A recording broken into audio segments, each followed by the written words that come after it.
Let's begin with a basic explanation of the class trial. So, your votes will determine the results. If you can figure out who done it, then only they will receive punishment. But if you pick the wrong one, then I'll punish everyone besides the blackened, and the one that deceived everyone else will graduate.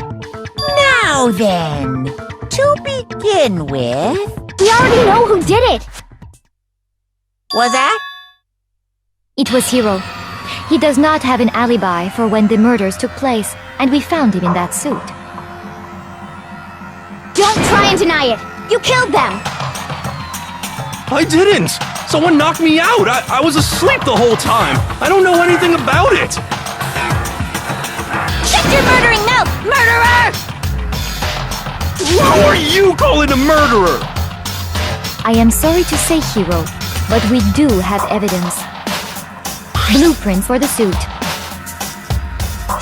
Parts we assume were used to build it.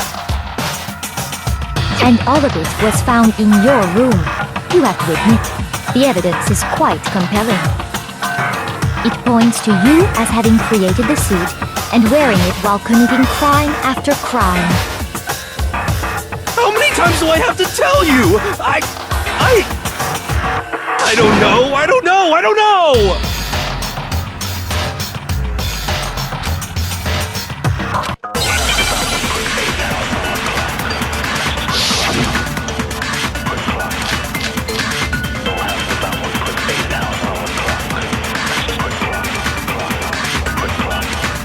Everything we found in your room.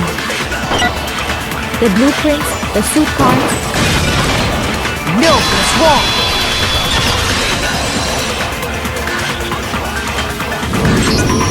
Are we sure Hiro really made those blueprints? What do you mean? Well, take a look at this. It's the note that Hiro wrote, asking everyone to meet up after Alter Ego disappeared. The handwriting's obviously different, wouldn't you say? When you compare it to the blueprints. There's no way you could think the same person made both of them. Unless that person made it a point to disguise their handwriting. No, the differences are bigger than that, I think. Come on! I'm not smart enough to think of trying to change my handwriting anyway. So Makoto, are you saying you don't think Hiro's the culprit? And he is not the only one. I think Hiro is innocent as well. What? Then who was in that Robo Justice suit? Is it like Hiro said? Was there really someone running around in a second suit? The suspicious individual hidden within the suit. Go ahead, Makoto. Tell them who it was. So, who was in the Robo Justice suit? I got it! Other than Hiro, I can't think of anyone else it could have been. Obviously, he was the one in that particular suit, and we never found any kind of second suit. Then there can be no doubt. Hiro is the prime suspect. That doesn't make any sense! You just said Hiro didn't do it! It makes perfect sense. Hiro was the suspicious individual in the suit, but he's not the culprit. So what you're saying is... That's right. The culprit in this case has nothing to do with being in the Robo Justice suit. What? Now that's a bold assumption! And what reason do you have to make such a statement? You do have a reason, yes? Of course. But before we get to that, there's something else we need to clarify first. So let's get that out of the way. Hey, stop trying to boss us around! All things have a proper order. So what is it? What needs to be clarified? We must clarify the method of transportation for Taka's lifeless body.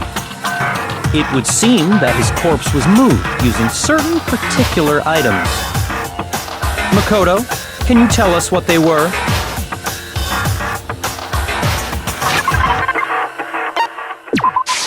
I got it!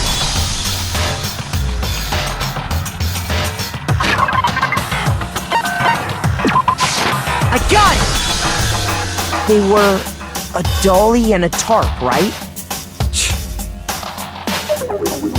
So, let's see if I can explain. Taka's body disappeared from the equipment room, and then we rediscovered it in the repository. And when we found it for the second time, it was wrapped in a blue tarp, right? It was the same tarp that, up until then, was stored in the equipment room. So the killer must have seen it there, and decided to use it when they moved Taka's body. That way, they wouldn't leave any bloodstains while they were moving it. Okay, that explains the tarp. And the dolly? Same thing. I'm sure the dolly was in the equipment room when we first found Taka's body there. But when the body disappeared, so did the dolly. Later, when Taka's body reappeared in the repository, so did the dolly. In other words, you think they used the dolly to move the body, am I right? But are you sure you are not mistaken? Huh? Are you absolutely positive the dolly was in the equipment room when we found Taka's body? That dolly was made specifically for moving large objects between the repository and the art room. It would be very strange indeed to discover it had made its way to the equipment room. Is it not possible that it was in the repository all along, and you simply didn't realize it? She's raised an objection. How do you respond? There is no shame in being wrong. Nobody expects much from you anyway. We have all accepted the fact that you rarely understand what is going on around you.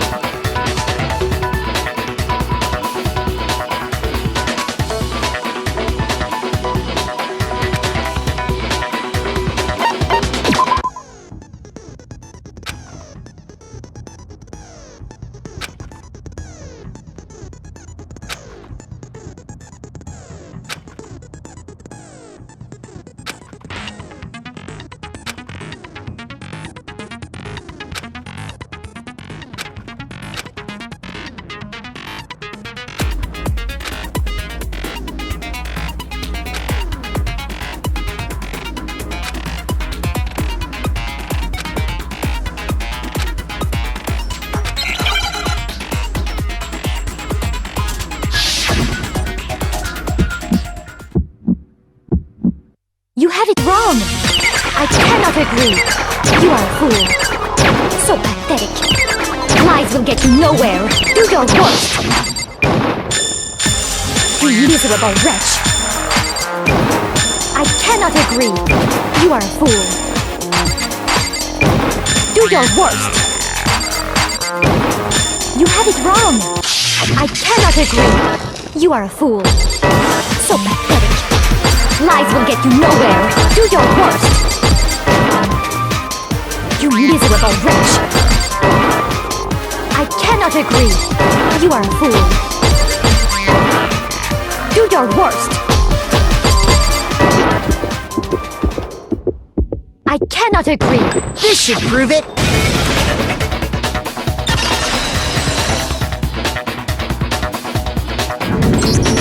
If you're asking for proof that the dolly moved, I have it right here. When I found the dolly in the repository, one of the wheels had a blood stain on it.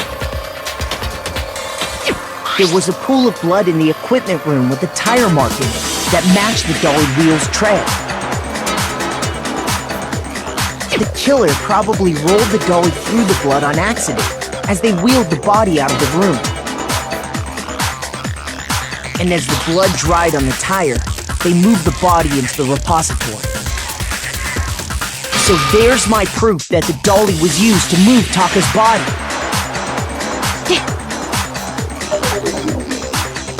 Well, anyway, that was just something we had to get out of the way.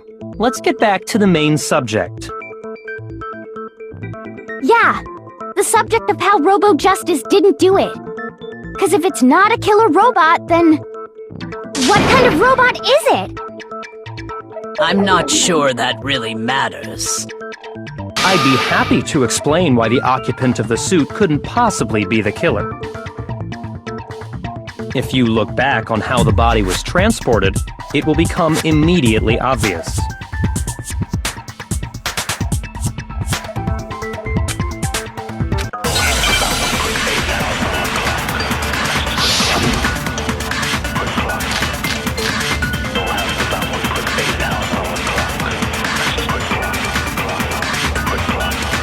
As we know, Taka was killed in the equipment room. And from there, the body was moved to the repository, correct? Yeah, the culprit wrapped the body in the tarp, then loaded it onto the dolly and wheeled it off, right? Now, keep in mind that the dolly doesn't have a handle. Well, yeah, but even without a handle, all you'd have to do is bend over. No, that's wrong!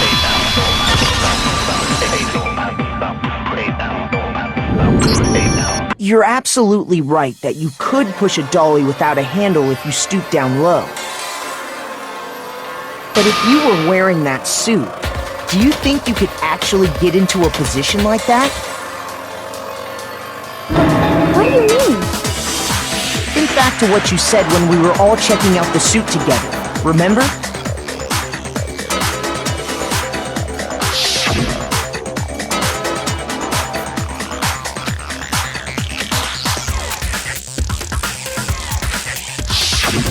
When you're in that suit, not only can you not see your feet, but you can't even bend at the waist. Am I right about that? Now that you mention it, yeah. It seems like it'd be awfully hard to push that dolly if you couldn't bend over. Well, what's to stop you from simply pushing the dolly with your feet? When you can't even see your feet? You really think someone could kick the dolly all that way? Yeah, it'd be totally impossible! Not that I can say for sure myself. On top of that, if you were wearing such a rigid, cumbersome suit, it's very unlikely you would have the dexterity to go about wrapping the body in a tarp. Well, I mean, isn't that just a matter of taking off the suit when you're ready to move the body?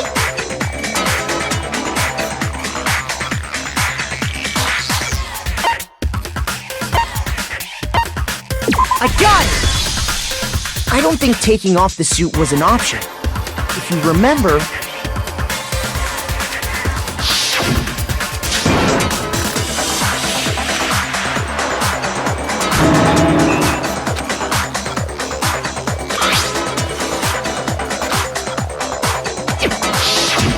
That's true. It seems impossible to put the suit on or take it off without help. Then, you really can't take it off by yourself? Hiro wasn't just making it up? Of course I wasn't making it up. If he could have gotten it off by himself, I don't think he would have let us see him wearing it. Showing up in the suit was basically an invitation for everyone to suspect it. Yeah, that's right! So, it's really, really true that Robo Justice couldn't have moved the dolly? To be clear, whoever did move the body, it couldn't have been Hiro in the robot suit, correct? No, wait. Just a second, if you please.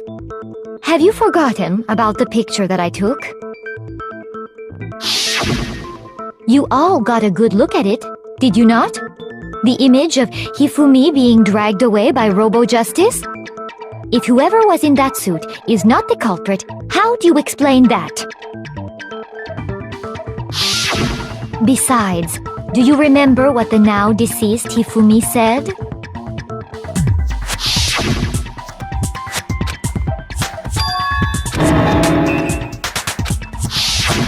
So long as those facts exist, the proper conclusion is beyond question. The individual inside the suit and the culprit are one and the same. It was Hiro, without a doubt. Yeah, that's gotta be right. Hold on a second! It's still far too early to reach that conclusion. Besides, there's no hurry to decide who did it. Before we rush to a verdict, shouldn't we explore every single possibility? Instead of seizing on one viewpoint, the truth is uncovered by analyzing things from every angle. Perhaps, but where do we go from here? Let's review this series of unfortunate events from the beginning. Maybe we'll uncover something new. What a pain in the ass! I don't disagree, but our lives are on the line. If this is what it takes, we have to do it. Plus, maybe we'll get to find out where the heck Kyoko was when everything went down. All right then, let's take another look back at what happened. I suppose we could start with this morning. 4 of us gathered together in the dining hall. Makoto, Hina, Kyoko, and myself. We waited there for quite a while, but nobody else showed up, so we went to look for everyone. That was around 8 a.m. And as soon as we split up, Kyoko went missing. Soon after that, Hina found Celeste in the rec room and quickly came to get Makoto and me.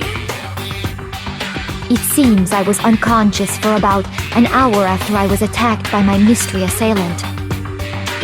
I know it was an hour because I remember being attacked a little after 7. That was when we saw Celeste's picture and discovered that her assailant had been wearing a strange costume. As it turns out, it was Robo Justice. It also soon became clear that this same Robo Justice had abducted Hifumi. We were soon joined in our search by Byakuya and Toko, and then went on to find Hifumi in the library. He was injured, so we took him to the nurse's office and resumed our search for the suspect. But not long after leaving the nurse's office...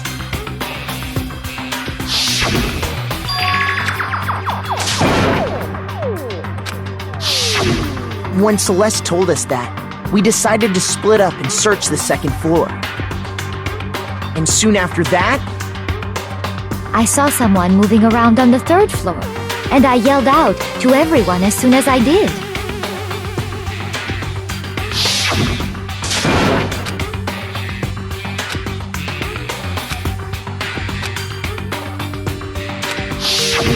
And then...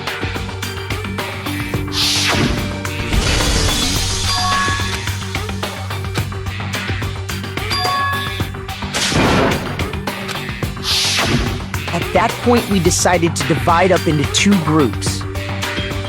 Celeste, Hina, and I went back to the nurse's office.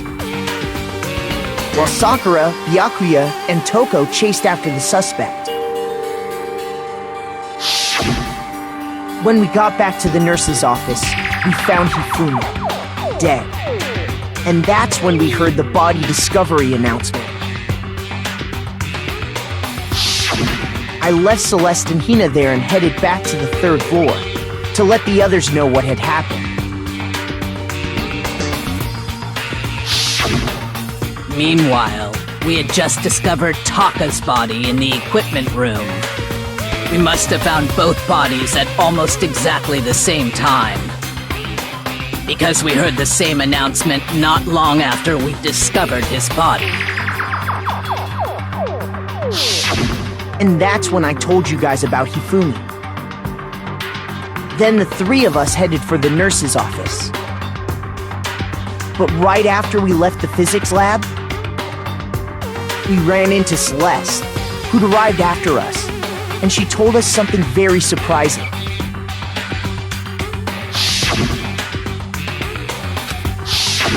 We rushed back to the nurse's office and saw that she was right. Then we remembered we'd left Toko passed out in the equipment room, so we hurried back again.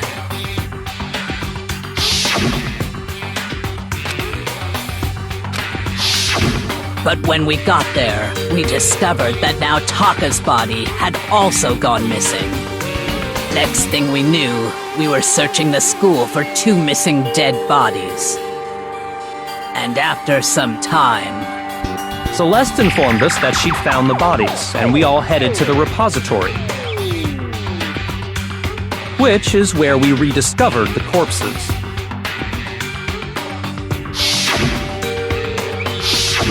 I think that about covers it. I see. The whole thing sounds exceptionally complicated. It certainly seems to me that these are not a simple series of connected events. Okay, well, if that's true, then what? Rather than a single series of events, I think we have to consider each murder a separate situation. And from there, we can uncover the contradictions surrounding all of them. Now then, let's get started, beginning with what happened to Taka.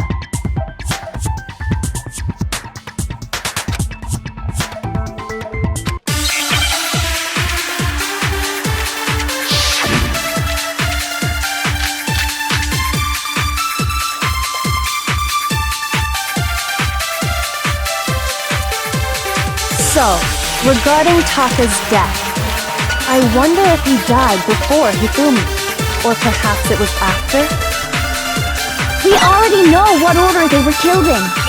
Taka came last. What makes you say that? Because of the numbering of the Justice Hammers.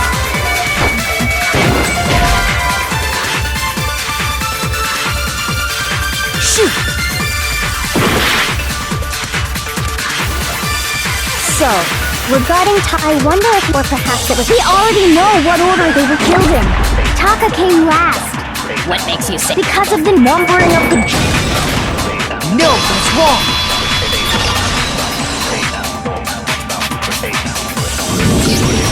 Hold on. There's no reason to assume that the hammers were used in the same order as their numbers. If anything, that's just another way the killer tried to disguise their actions. So you're saying the culprit wanted us to think the hammers were used in order, but in reality, Taka was killed before Hifumi? Okay then, let's see the proof.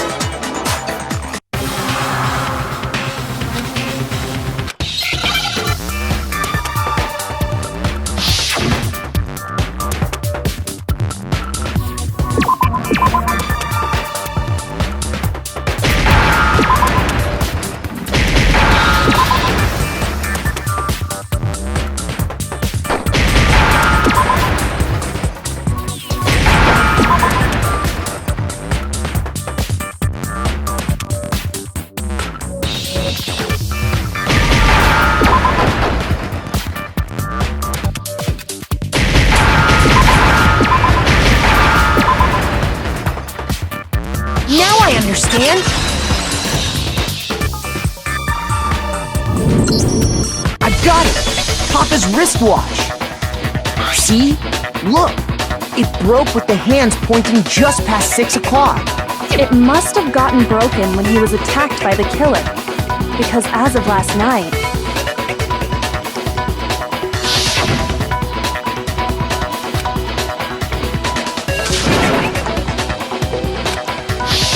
So if it wasn't broken after 6 last night, then he must have been attacked around 6 this morning. And that would be his official time of death. But if that's true, then he was killed well before Hifumi. And before Celeste was attacked this morning, which happened around 7. That's right. Taka was killed before any of the other incidents took place. That simple fact slipped past all of us. We made the wrong assumption about the order of events, all because of those justice hammers. That's exactly why the culprit wrote the numbers on each hammer and had them increase in size. That way, when we saw how they were used in each incident, we'd easily make that wrong assumption. Now, if Taka was killed around 6, then everyone's alibis for his murder go out the window. Because when he was killed, we hadn't met up in the dining hall yet. That may be true in the case of Taka's murder. But all of our alibis still hold true for Hifumi's death. That's right. With him, at least, we're all safe.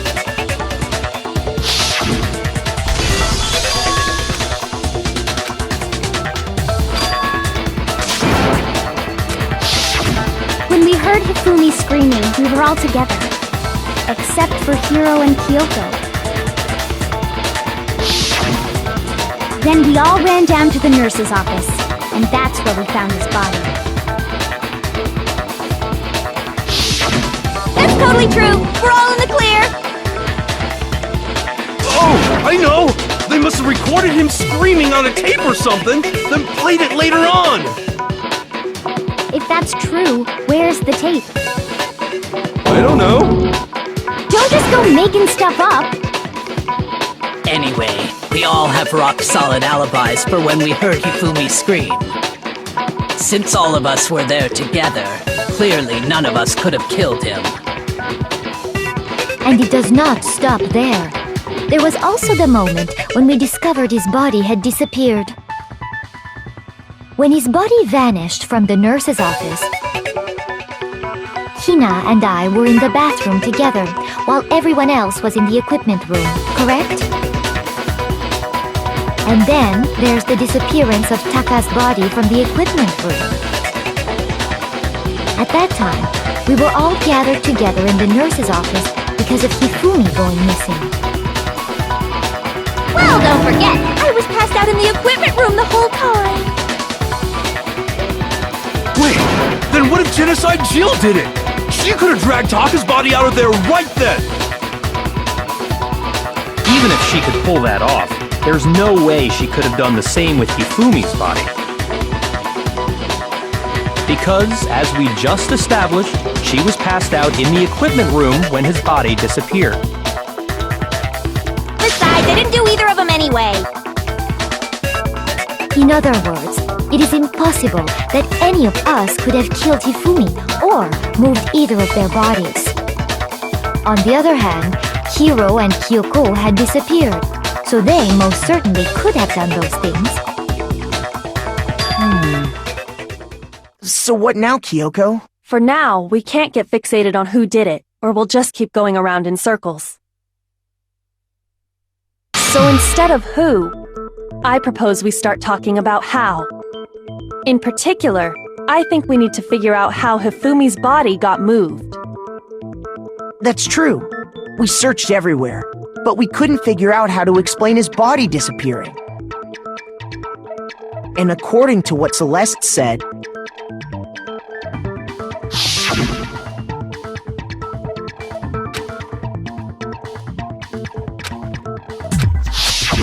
his body apparently disappeared in the 1 minute her and Hina took their eyes off of it. But to carry that much weight from the first floor up to the third in that short amount of time? Oh man, yeah! There's no way! It'd be impossible! Well, what if I told you there was a way to make the impossible possible?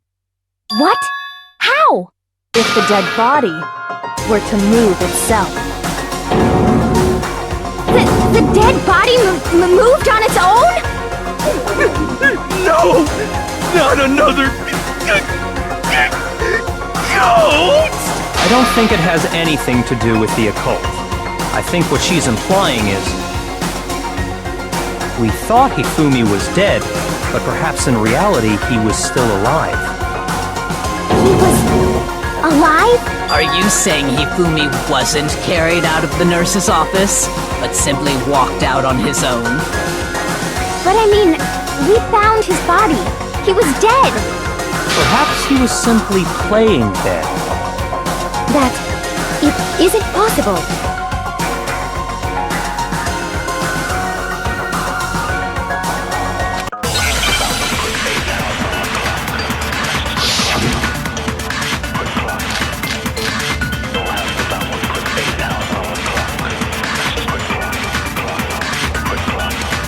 Are you saying that when we first found Hifumi in the nurse's office, there's a chance he was actually still alive? No, it is impossible. Hifumi was dead, without a doubt. And you know that how?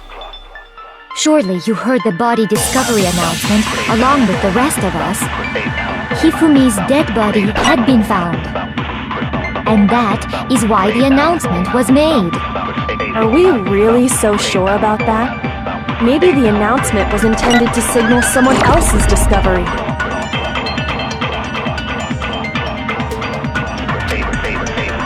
Are you saying that when we first found him, there's a chance he... No, Hifumi was dead, and you know that. Surely you heard the body discovery announcement along with the Hifumi's dead body had been found. No, it's wrong!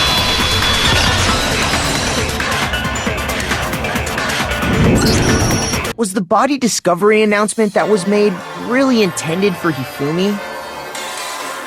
Of course it was. The announcement played right after we discovered his body. Maybe. But that was also the same time that Taka's body was found. That's right. It wasn't long after finding his body that we heard the announcement.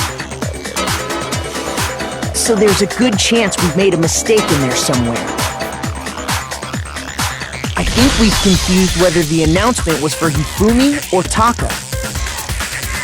First of all, if two bodies had been found, there really should have been two announcements. Maybe Monokuma simply got lazy and rolled them together into one. What do you say, Monokuma? Any comment? Well, it's a very sensitive issue, so I can't go into too much detail. But what I can say about the body discovery announcement is that it's only broadcast when 3 or more people find a dead body for the first time. That didn't answer our question, man. We're asking if you're a lazy bum. No, actually, that was plenty.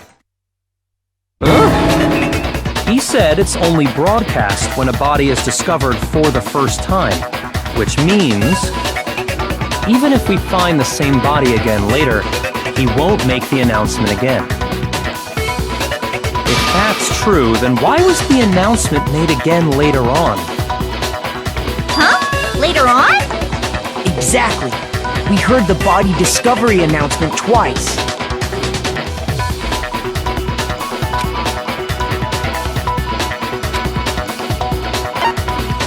I got it! We heard it a second time in the repository, when we rediscovered the two bodies.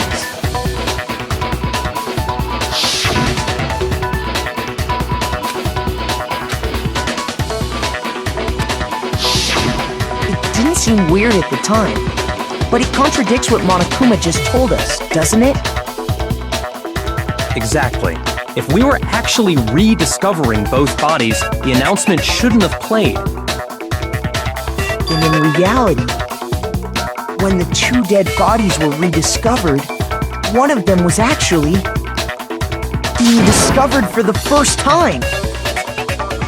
So, when we found Hifumi the first time in the nurse's office, he wasn't actually dead yet. Meaning, he wasn't actually found dead until we came upon him in the repository. And that's just part of it. There's one other thing that leads me to believe he was still alive in the nurse's office. Oh, I know! Because he was super good at playing dead! Bada bing, bada boom! That is the worst logic I have ever heard. But honestly, I do not think there's anything that can prove he was still alive. Okay then, let's take another look at the events surrounding the discovery of his body. Then it should become clear whether he was really alive or not. This whole thing is pointless.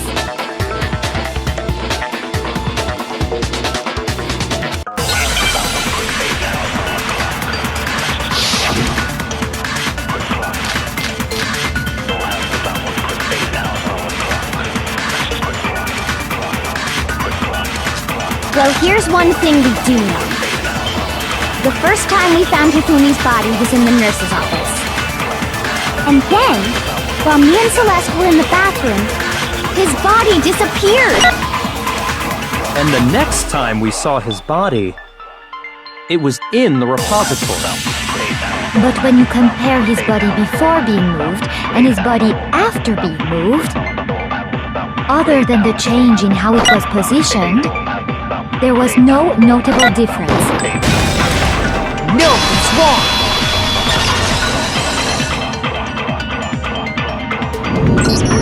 In fact, there was one clear difference between Hifumi in the nurse's office and the repository. His glasses. That fact alone proves that he was only playing dead in the beginning. Perhaps you'd like to fill the rest of us in? When we found Hifumi in the nurse's office, his glasses were covered with blood. But when we found him again later in the repository, they were spotless. And I found the item he used to wipe them clean in the nurse's office trash can.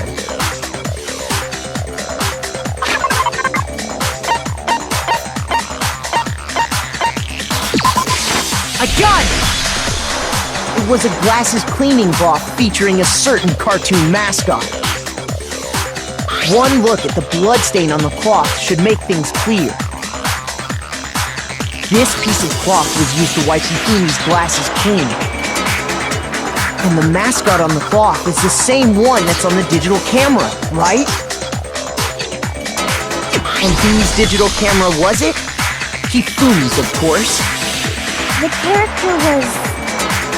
Princess Piggles. From Demon Angel Pretty Pudgy Princess, I think. I highly doubt anyone but Hifumi would have brought something like this to school. I see your point. And the only people here who wear glasses are... I wouldn't be caught dead using a tacky piece of garbage like that. A few tissues is all I need to keep my glasses clean. Then there's no question. It belonged to Hifumi. So what you're saying is... what exactly? What I'm saying is, the blood on his glasses was wiped away using his own glasses cleaning cloth. Even if that is true, it does not mean he wiped the blood off himself. But who would benefit from a clean pair of glasses other than the glasses owner? That's a good point. And it must have been him, right? So let's assume that Hifumi was still alive in the nurse's office. He pretends to be dead. Then when he's alone, he wipes his glasses clean so he can see. Then he stands up and walks out on his own 2 feet. And with that, the impossible task of moving his copious corpse becomes possible, wouldn't you say? But then, if he was just pretending to be dead, what was with all that blood? Was it paint or something? The fridge in the nurse's office contains packs of blood for emergencies. He probably used one of those. He figured if he was gonna play dead, he should go all out, so he just dumped it everywhere! But he got crazy with it and had to wipe his glasses off when he was done! God, what an idiot! And if Hifumi was still alive at that point, the disappearance of Taka's body is easily explained. It should be perfectly obvious who must have moved Taka's corpse.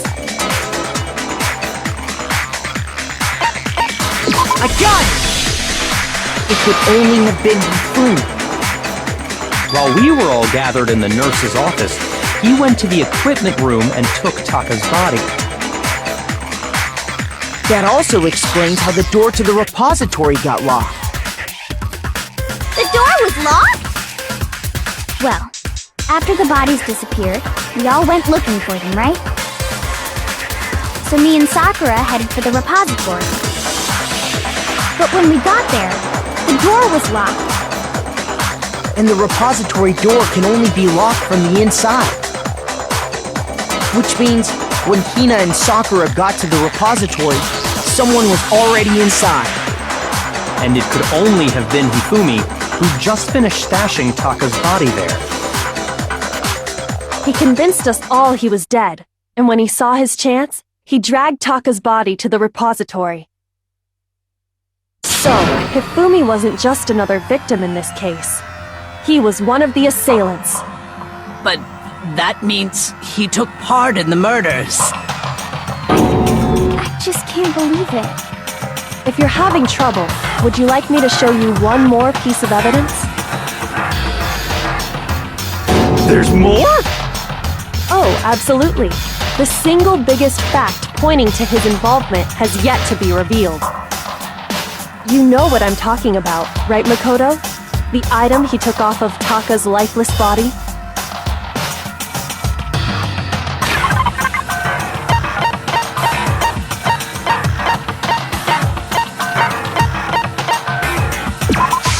I got it! You're talking about the note Hifumi had hidden away, aren't you? Hidden note? That's right. We found it stuffed in his pants. What? In his pants? Yes, his pants. Okay, well, forget about the pants for now. Take a look at what the note says.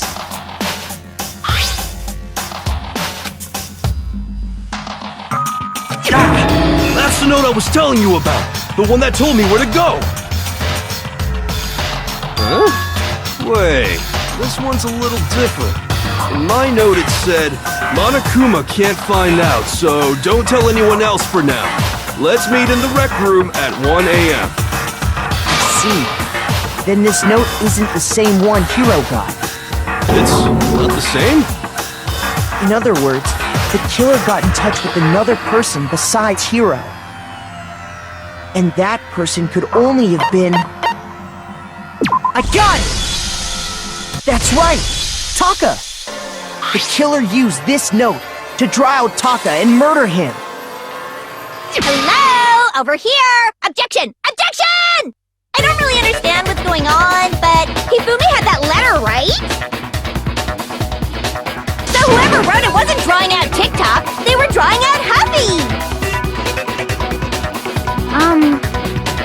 Just to be clear, TikTok is Taka and Huffy is Hifumi, right? Ugh! Yes! Why must you ruin it every time?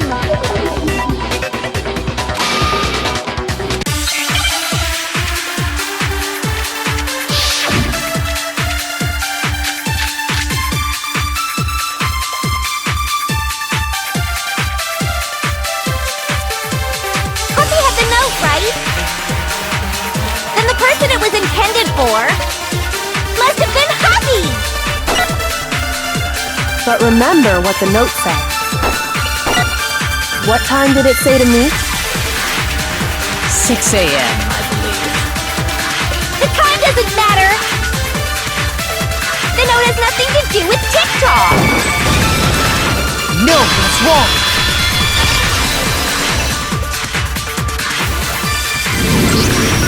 No, there absolutely is a connection. What the hell are you talking about? The note said to meet at 6 a.m., which is the same time Taka was murdered. We've already proven that using his wristwatch. But there's more. Look where the note says to meet. The equipment room, right? Which is where Taka was killed. I see. So, Taka was murdered at both the time and place written in the note. I think that should be plenty to show that this note was definitely meant for Taka. Well, when you put it like that... No further objections! Then someone used that note to trick Taka. Just the same as me. The culprit really is a cold-blooded monster. Telling people they found a way out. But if they gave the note to Taka, what was Hifumi doing with it? Stuffed down his pants, no less! Most likely, Hifumi stole it off Taka's corpse after he died. Huh? He stole it? Where's your proof? Go ahead, show us.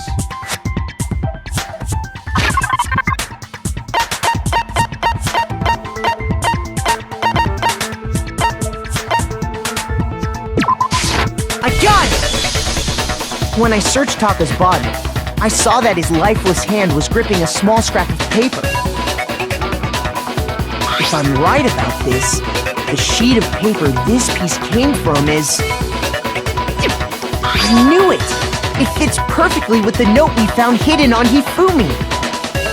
Then Taka's scrap and Hifumi's note... Yup, they're from the same piece of paper. Hifumi had the note meant for Taka, while Taka's corpse still grasped a small piece of that note. There's only one way to explain it. Taka died clutching the note. Hifumi tried to free the note from his death grip, leaving behind only one small scrap. Did I get all that right? That means Hifumi knew the note was important. Exactly, which proves that he was an accomplice in the murder. Whoa. Yeah. After seeing all this, Hifumi was super involved in this whole thing for sure. In fact, he was behind the whole thing. In fact, he's still alive! Sorry, no. When we found him in the repository, Hifumi was truly and completely dead. The second body discovery announcement proves that. So then, who killed Hifumi? Whoever did is the mastermind, the true killer. He was killed in the repository, so he must have been killed not long after transporting Taka's body. So, he must have been killed after Taka's body vanished, but before we found both bodies in the repository. During that time, we'd all split up and were searching for Taka's missing body. In other words, during that time, none of us have alibis. Wait, but me and Sakura were together. Stop trying to steal the spotlight, you stupid walrus! Who are you calling a walrus? Anyway, when they were killed bothers me too. But there's something that's been bothering me even more. And what might that be? The weapon they used to kill Hifumi! The weapon? Yeah, because I mean, according to the Monokuma file, the way Taka and Hifumi were killed was almost the same, with them having similar fractures and all. But Justice Hammer 3 and 4 were still laying around in the nurse's office and equipment room, right? So if Hifumi was killed in the repository, the culprit would have had to grab one of the hammers, kill Hifumi, then put the hammer back where they found it. But wouldn't that be seriously risky for him? I'm surprised. It seems there's some semblance of a brain knocking around that skull of yours after all. Hell yeah, it's packed in there good and tight. He's right, though. I don't understand it either.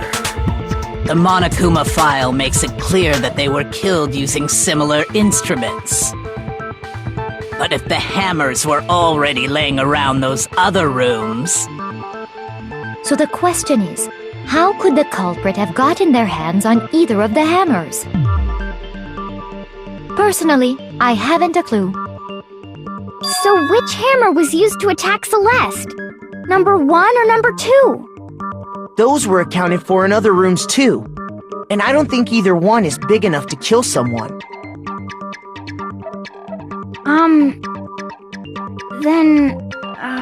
Is it not possible they used a different weapon? I don't think it is possible. They were both killed with the same kind of thing, right? So then, what was used to kill Hifumi?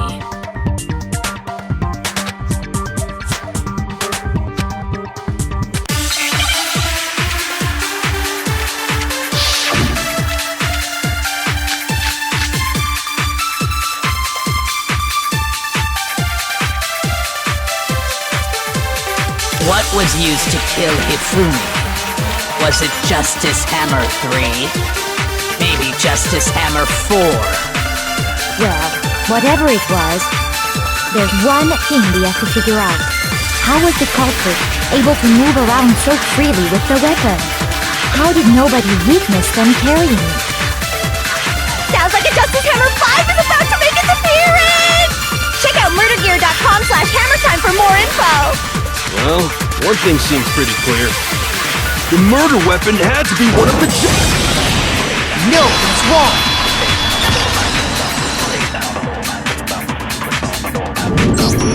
The murder weapon wasn't a justice hammer at all.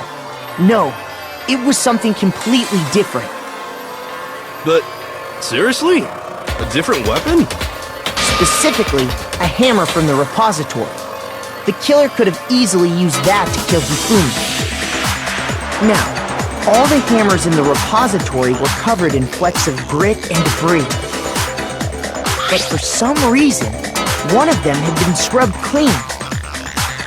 Huh? And the reason it had been scrubbed clean was most likely because it was used to commit murder. If the hammer got covered in Hifumi's blood, of course they'd have to clean it off.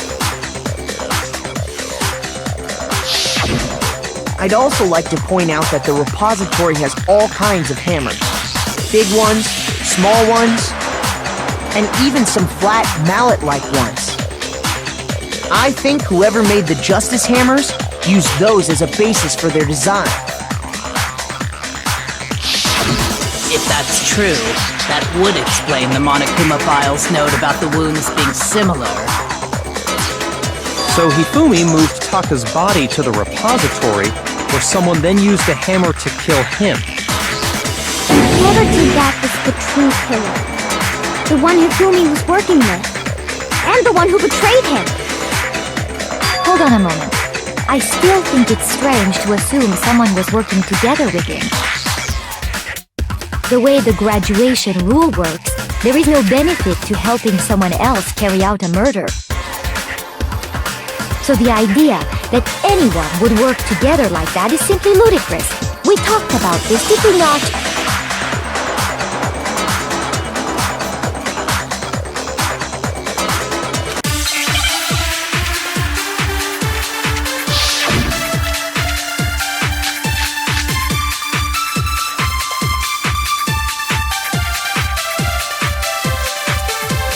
Based on the rules that have been laid out for us, even if more than one person is complicit in the murder, only the one who actually carried out the act can graduate and survive. Assuming the rule holds true, it is simply impossible that two people work together on this. That is how the rule was explained to us. But that only really applies if there's one murder, right? In this case, however, there were 2 murders.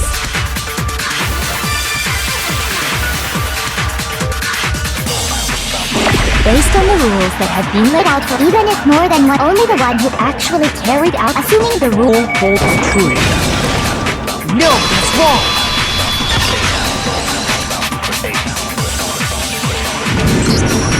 Since there were 2 murders, it's at least plausible that more than one person was involved. What do you mean? If there'd only been one murder, then yes, the idea of an accomplice isn't really worth considering. Naturally, if only one person can be saved per murder, an accomplice has no risk versus reward benefit. Risk versus reward benefit? The payoff for working together. The reward that balances out the risk of taking part in a scheme. There's no point in being someone's accomplice if there's no benefit to you. However, if there were some potential mutual reward for the risk, then cooperation becomes possible. You're saying that 2 people could act as each other's accomplices to commit 2 separate murders. I think that's what the true killer told Hifumi. They would each have an accomplice for their crime.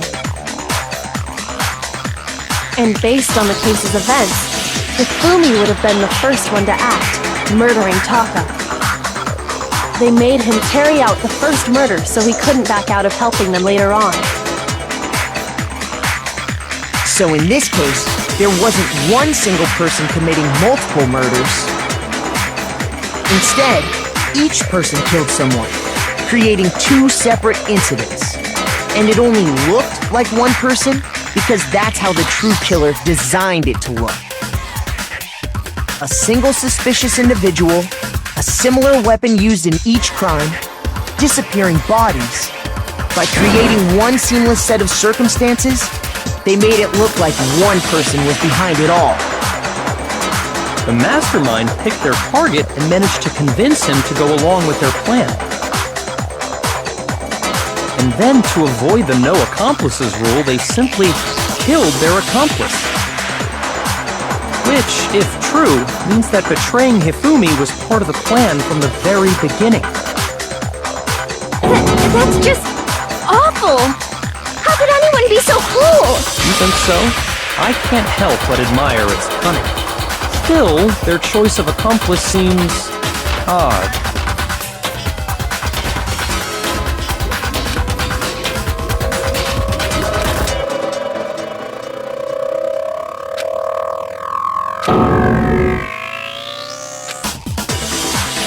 I understand how an accomplice could be involved, but then who was the one pulling Hifumi's strings? That's problem numero uno right now!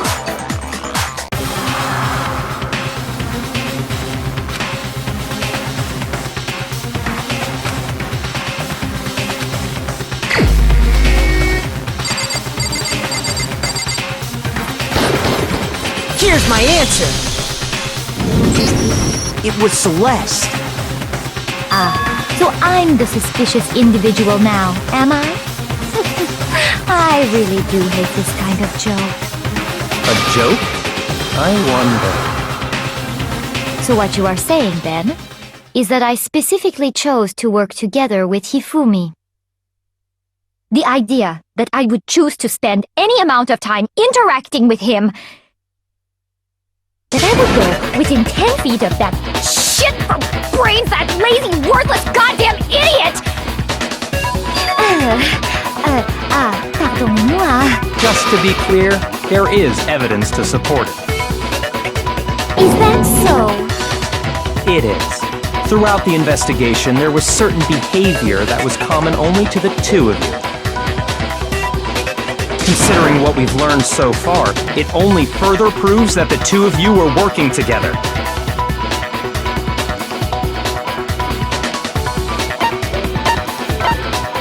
I got it! The behavior they had in common has to do with the suspicious individual in the suit, doesn't it? The only ones who ever actually saw Robo Justice firsthand were Celeste and Hifumi. Shush! The adults are talking now. Sorry. As he said, only Celeste and Hifumi ever laid eyes on the costumed individual. If we accept that Hifumi was one of the culprits, we can't help but suspect what Celeste has said as well.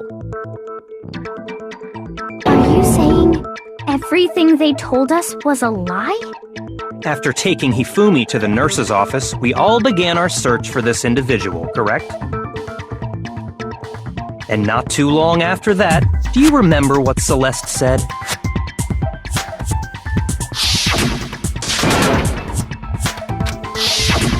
We headed to the second floor specifically because of what she claimed to have seen.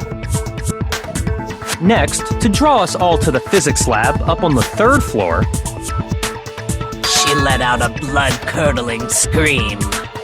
and when we'd all come to see what was wrong, what was it she said?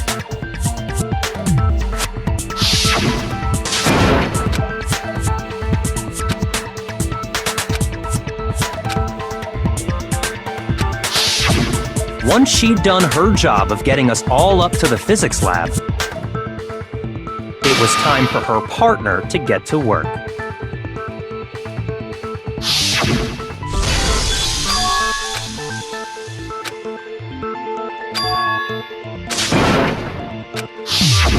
It was to get us to divide into two groups, so that we would discover both bodies at the same time? In fact, Celeste was precisely the one who proposed that we split up.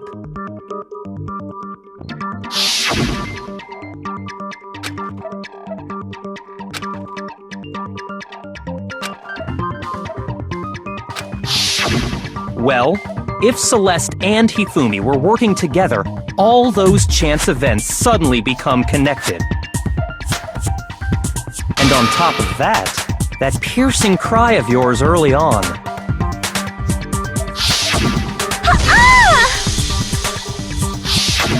That was to signal Hifumi, wasn't it?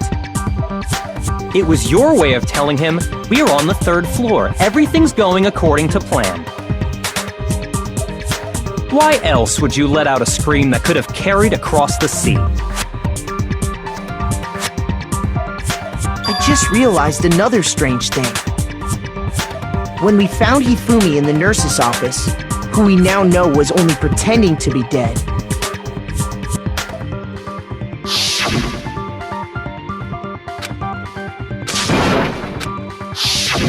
Celeste, you were the first one to say he'd been murdered. You wanted to make sure we wouldn't have any doubt in our minds. I don't believe it! Everything, the whole thing was one big act! Hina, you were with Celeste when Hifumi's body disappeared, right? Yeah. I was feeling kinda sick, so Celeste took me to the bathroom. Wait! Then that was... She wasn't worried about you. She just saw a chance to help Hifumi sneak out of the nurse's office. Each piece isn't much by itself, but start putting them together and the picture gets very ugly indeed.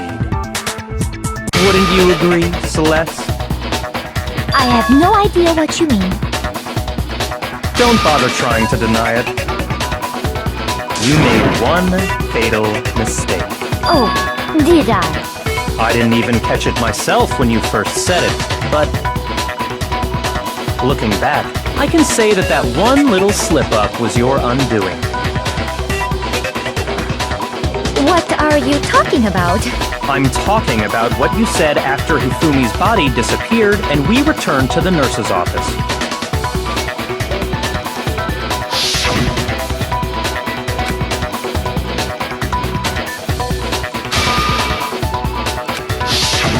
I remember her saying that too, but I don't understand what's so strange about it. Then pay attention. Sakura, Toko, and I were first to discover Taka's body in the equipment room. Then Makoto showed up and told us Hifumi had been killed, so Sakura and I left with Makoto. Once we were in the hall, we ran into Celeste, and the four of us headed to the nurse's office. Now, the entire time we were together, none of us said anything about Taka being dead. Think about it. Celeste's comment doesn't make sense. It was completely out of place. Yeah, I see what you're talking about. Although I don't really get what it means. You hear that, Celeste? Everyone's having some trouble understanding. Could you repeat what you said? If you're really not the culprit, you shouldn't have any problem repeating it, right?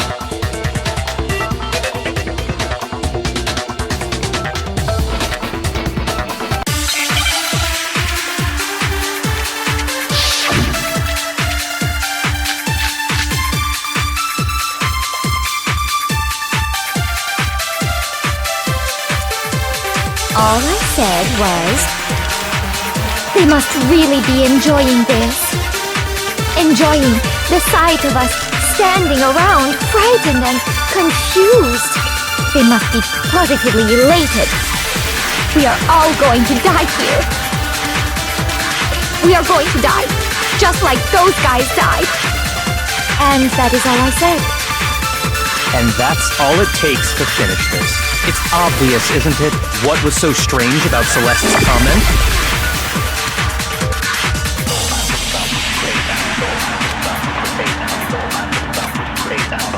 All I said was, they must really enjoying the sight of us. They must be. We are going to die. Just. No, that's wrong!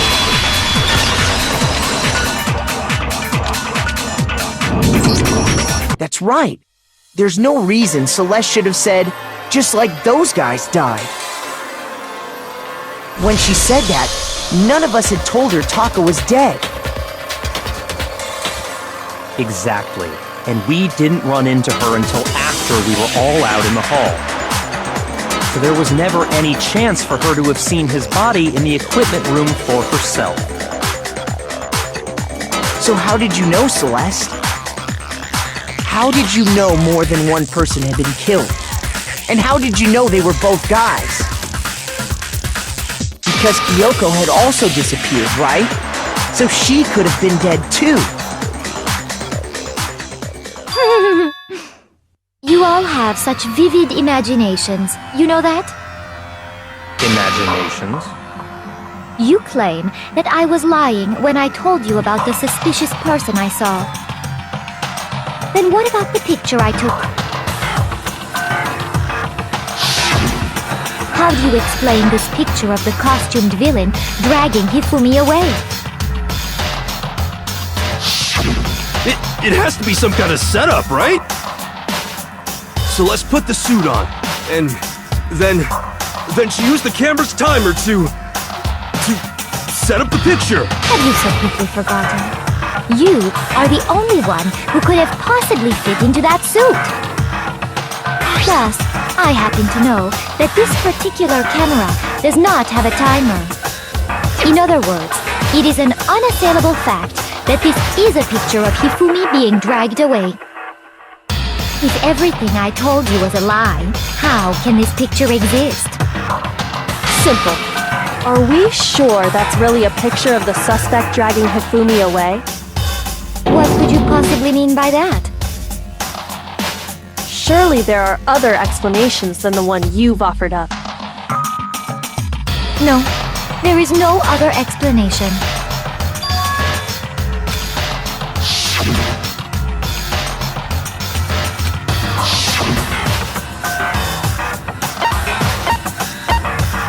I got it! It's not a picture of the suspect dragging Hifumi away. I would say it's a picture of Hifumi dragging the suspect away. That's certainly within the realm of possibility. The one being dragged off in that picture isn't Hifumi, but the person in the robot suit. We've simply been led to believe that it's the other way around. And the strange costume might only exist to lead us astray even farther. If you saw someone wearing something like that in this situation, of course you'd notice and be suspicious. That's what happened! You put me to sleep and made me out to be the bad guy in all this!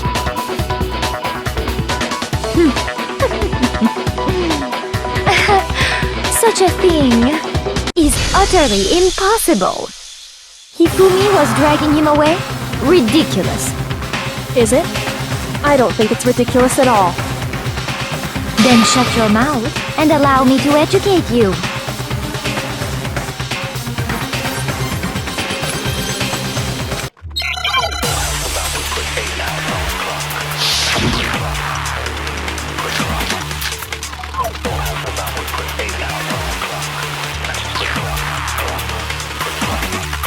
You dressed me up in that suit after I passed out. Then you just draped me across Hifumi and had him carry my weight. You tried to make me look like the bad guy. Like I said, ridiculous. As you can see in the picture, the suspect is standing perfectly upright. If the person inside the suit was unconscious, there's no way they could stand up straight. No, that's wrong!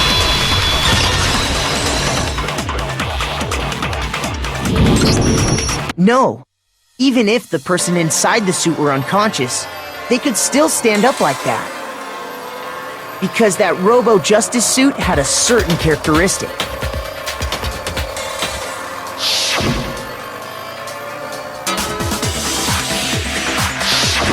That's right! They totally made a mistake when they made it, so it couldn't bend at the waist. I'm not so sure that was a mistake. I think the suit was designed from the beginning to be used the way it was. Celeste and Hifumi took the suit they'd specially designed and stuffed Hiro into it. That's how they were able to fake that whole thing. The point of it all was to make us believe whoever was in the suit was to blame. Well then, I suppose this is checkmate. Checkmate?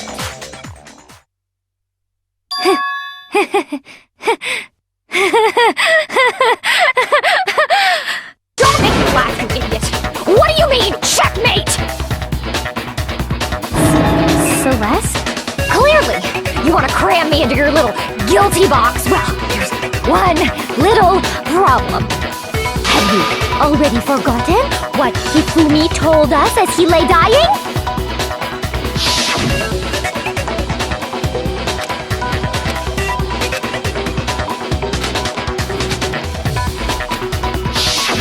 When we asked him who had attacked him, his answer was quite clear, was it not? He said, and I quote, Yasuhiro. In other words, Yasuhiro Hagakure! Wait, but my name isn't really Yasuhiro. It's actually Taro. Your confusing statements don't make any sense. You're only making things more complicated. He did say Yasuhiro, but are we sure he was really pointing the finger at Hiro? What the hell are you talking about? I'll burn you alive! Kyoko, what do you mean by that? Think back to how Hifumi used to talk to us. How did he refer to each of us? I got it! That's right! Our last names! He called us all by our last names! Exactly. I know I heard him say Mr. Naegi more than once, for example. So if Hifumi did mean to say Hiro's name, he would have said his last name, Hagakure. I'm sure it was just incidental. By chance, his first name. Indecent? Don't talk. Random chance. Now isn't that a convenient explanation?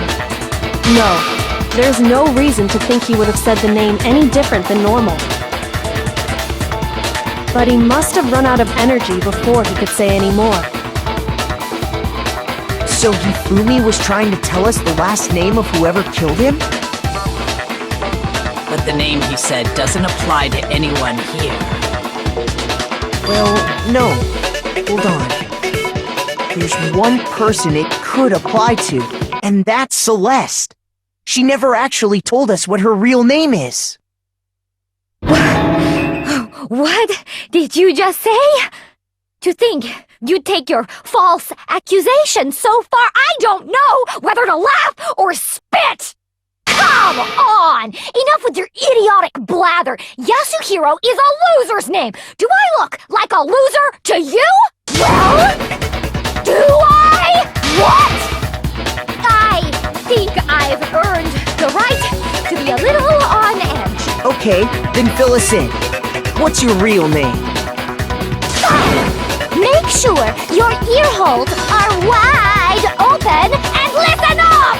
My real name is Celestia Ludenberg. Could you please stop making me repeat myself over and over again?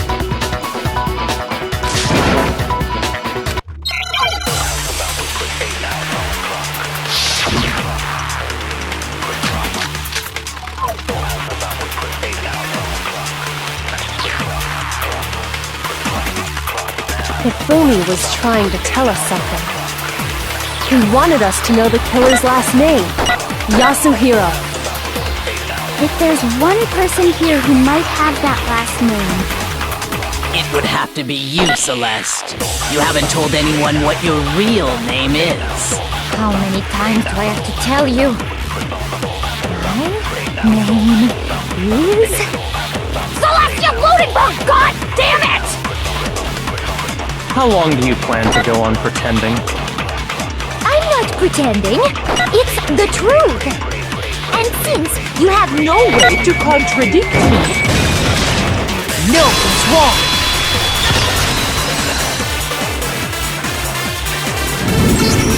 That's it!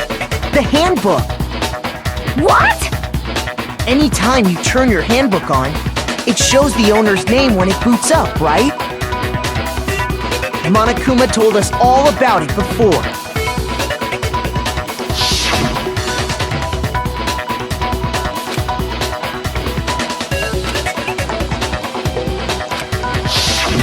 So all we have to do is check her handbook, and that'll clear up everything.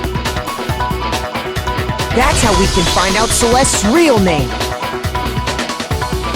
That's an invasion of privacy. I refuse to cooperate. Celeste, can you please just tell us what really happened? Please, just tell us. Even when I'm put in check, it's just my nature not to give up. Because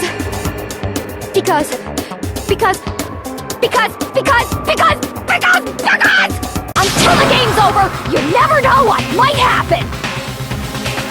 Fine then, let me settle it. Let me go over the case again, from the beginning, and shed light on all your crimes.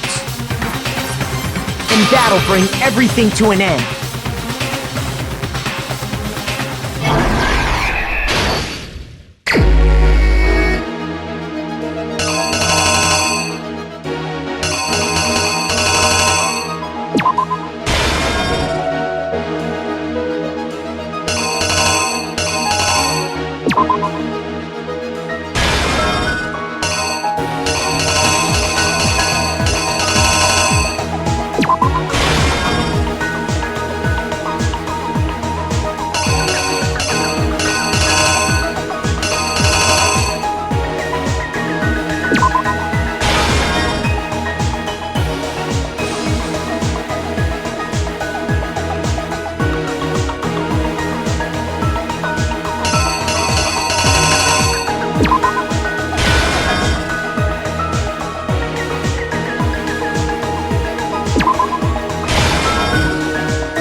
Here's exactly what happened.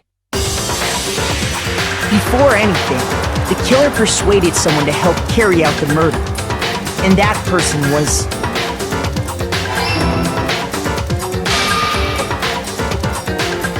Hifumi. With an accomplice, the killer was able to execute a number of otherwise impossible schemes.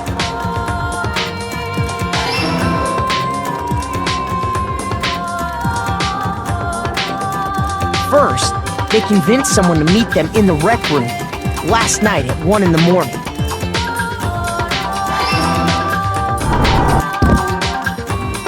someone they met with was Hiro. The murderous duo intended to pass Hiro off as the prime suspect, so when they met up with him,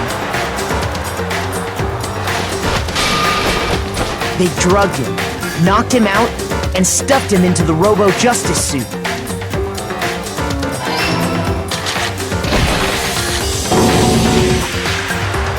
Next, Hifumi positioned himself to make it look like Robo Justice was attacking him, while the killer used a digital camera to take pictures of the assault.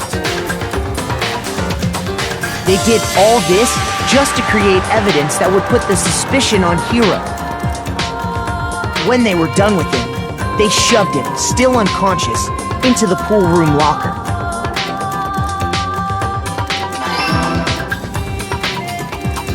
And then finally, at 6 a.m., they moved into the murder phase of their plan. They called Taka to the equipment room.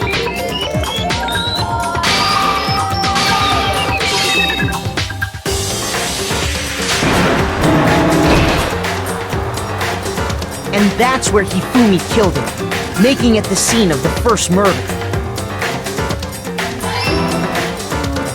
The murder weapon was Justice Hammer 4, which was left there in the equipment room. The reason hammer number 4 was used was to create confusion about the order of the crimes. So, next they falsified 2 more assault incidents. For these attacks, the killers pretended to be the victims to solidify Robo Justice as the suspect. The first fake incident was the attack in the rec room. There, the killers wanted us to see Justice Hammer 1 and the Robo Justice pictures they'd taken. They wanted to make sure we bought the surprise attack story. The second fake incident was the attack in the library. This time, they planted Justice Hammer 2 and an injured Hifumi to sell us that story. With these 2 incidents, the killers were able to create a certain preconception in our minds that the suspect was increasing the size of the hammers and attacking people in order as they did. We fell right into their trap and started looking for the suspect based on that, but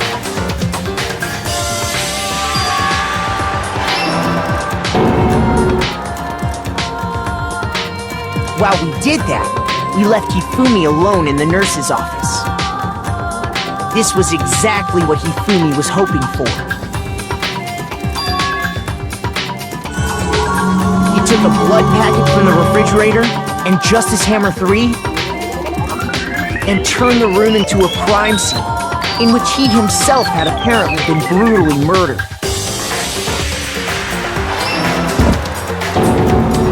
He let out a scream to draw us back, and when we returned, that's what we found. Meanwhile, the other group that had been out searching found Taka's body at the same time. So when we heard the body discovery announcement, we naturally assumed it was for Hifumi.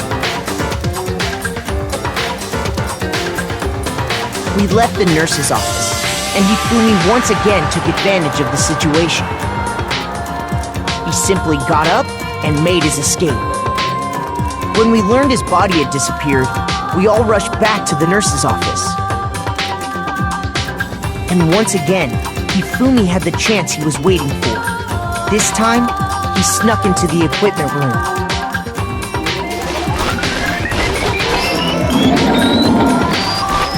He wrapped Taka's body in a tarp and used the dolly to move it all the way down to the repository.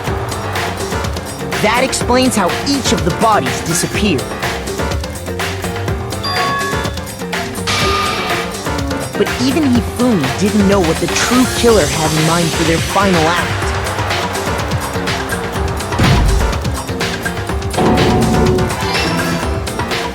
Their plan all along was to kill Hifumi and get rid of the one person who could betray them. And they did it using an ordinary, everyday hammer from the repository. That should cover everything that happened in this case. And the villain behind it all is...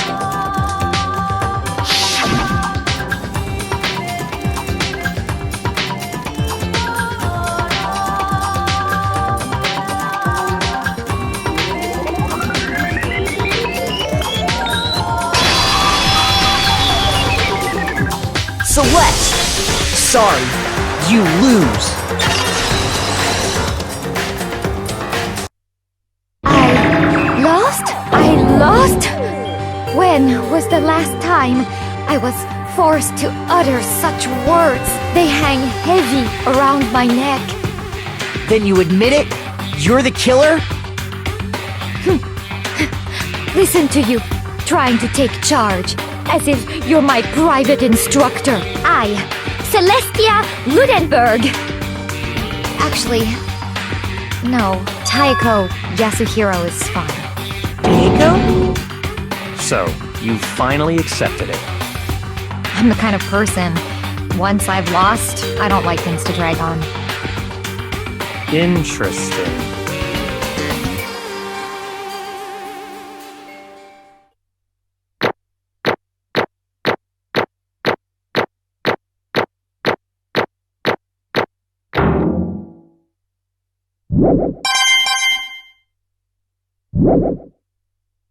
Okay, Monokuma.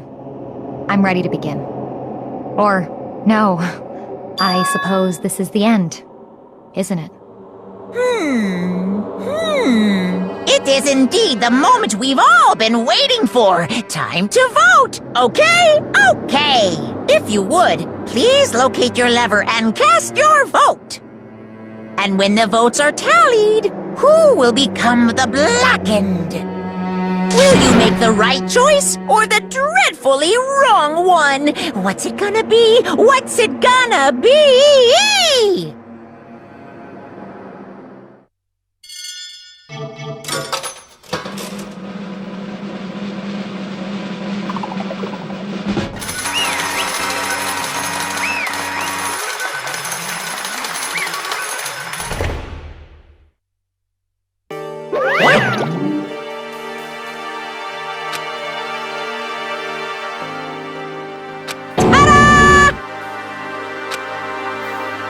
Honestly.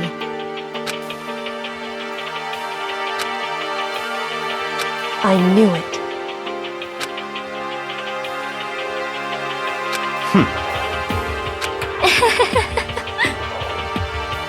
So then...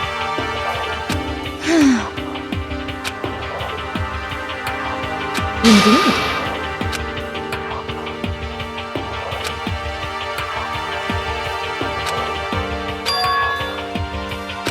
Say what? Just a second.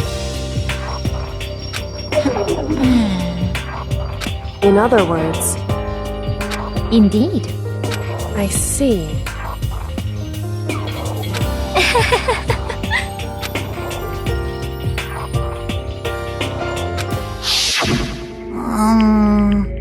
Actually... What? Are you okay with this? So then...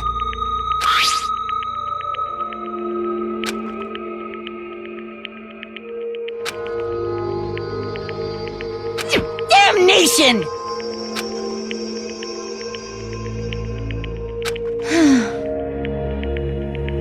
Say what? As for me... As for me... What?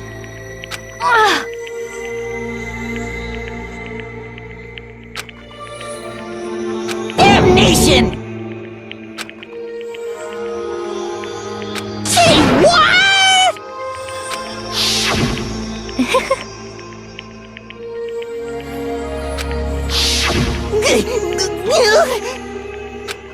Completely unforgivable! Most unfortunate. Actually... What?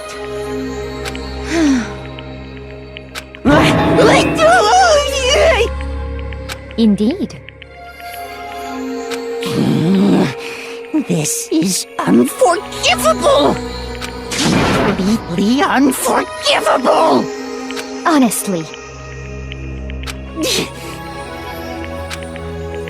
I swear I will save her! Actually...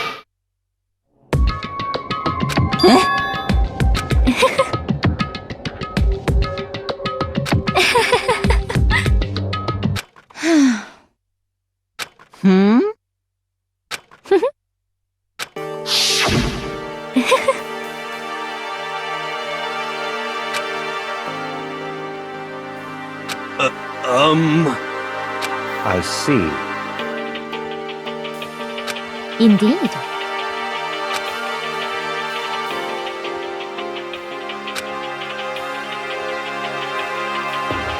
But... Let's see.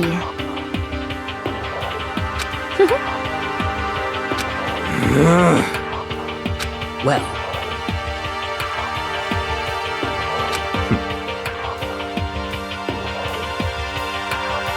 Are you okay with this?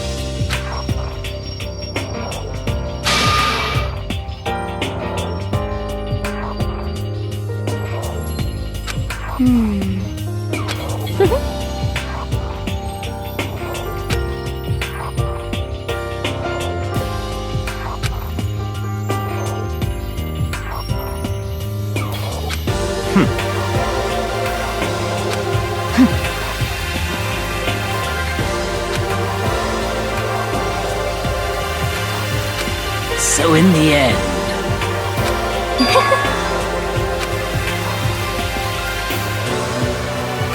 What the heck? Well, Don't be mean! I wonder about that. Why? What the heck?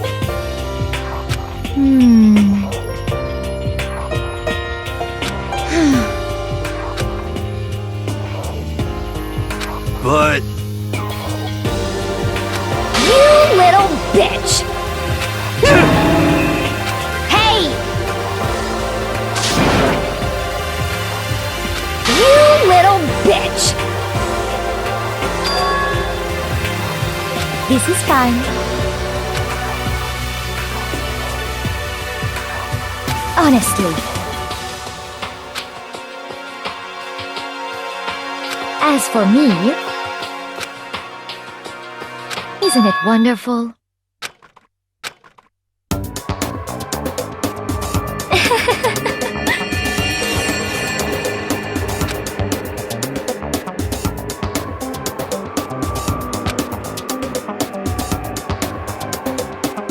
This is fine.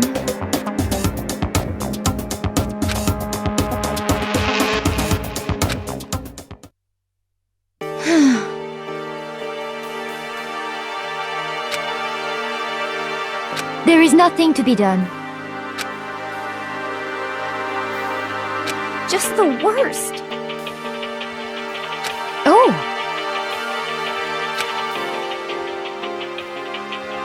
Do you understand?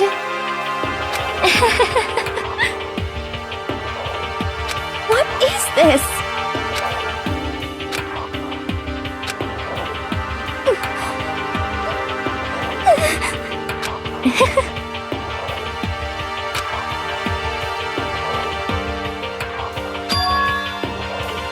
Yes, indeed.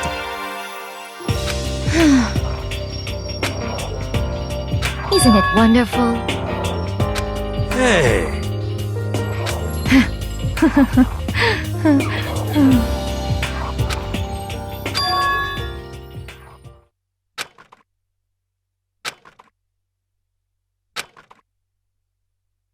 Thrills, chills, kills! Now then, I prepared a very special punishment. Let's give it everything we've got. It's punishment time! I guess I'll let Kyoko hold on to this. What? Will it really give you the hope you're looking for? I can't say I ever saw it that way. Which is why... Actually, it's not important. Well then, take care, everyone. Perhaps we'll meet again, in another life.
What are you gonna do? Let me out of here! Too bad.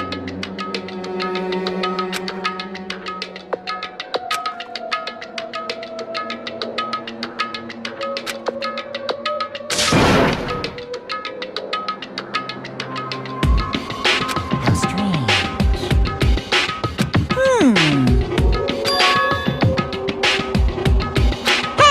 Hey! Wah-wah? So then, you...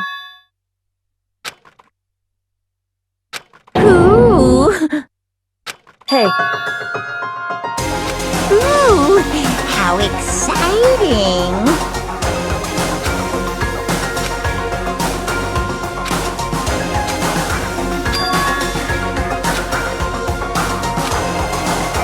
Hello. Well?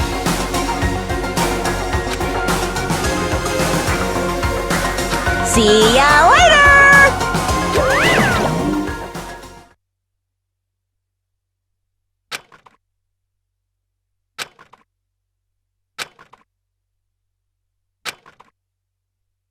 so...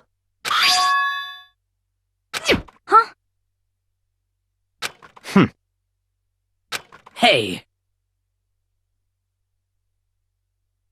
Indeed.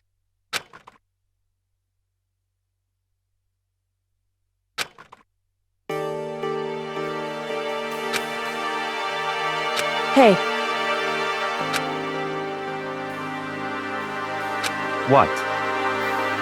so... Come on.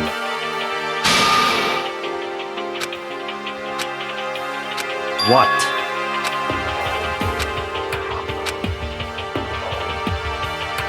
Goodbye. well then. Yo!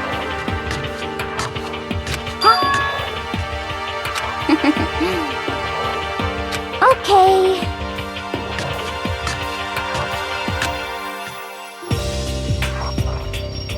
Shall we go? So then,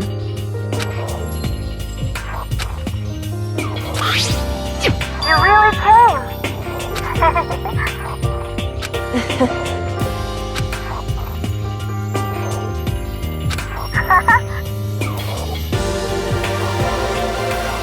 So,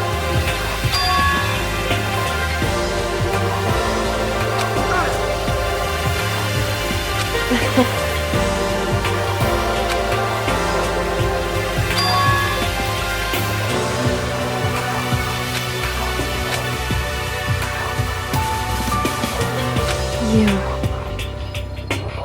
However...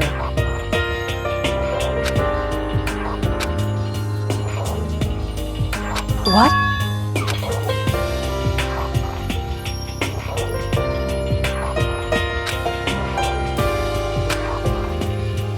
Indeed.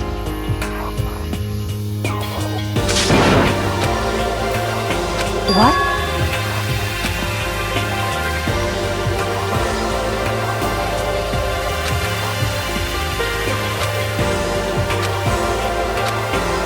It's true. That's fine.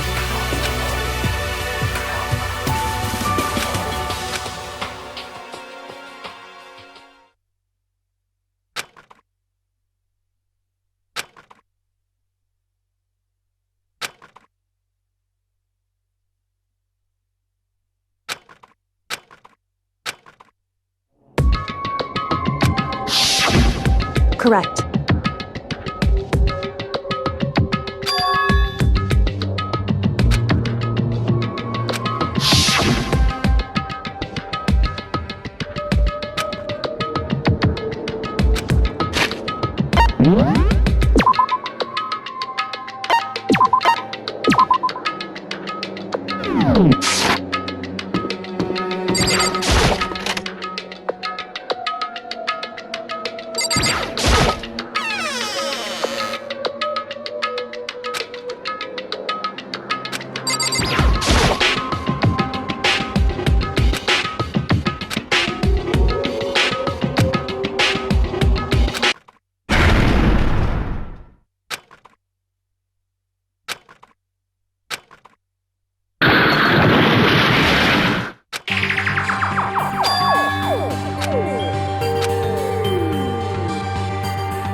correct.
Why, you!